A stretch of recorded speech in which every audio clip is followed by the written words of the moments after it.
American people are not absolutist. They don't elect us to impose a rigid ideology on our problems. On issues like these, Ted Kennedy's passion was born not of some rigid ideology, but of his own experience.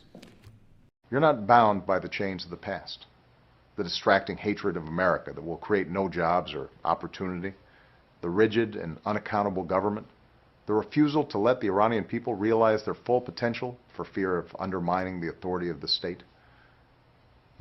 And the whole idea of the sequester was to make sure that both sides felt obligated to move off rigid positions and do what was required to help the country.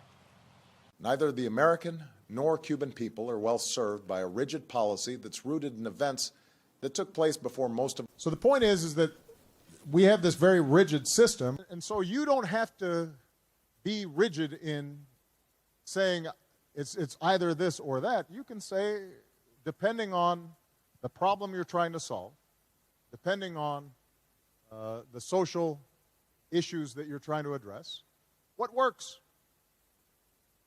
The problem is that Brussels is very rigid about it. And this is true dating back to 2009, back to 2010, is this idea that somehow we had a fixed way of trying to fix the healthcare system, that we were rigid and stubborn and wouldn't welcome Republican ideas. And if we only had, they had all these great solutions.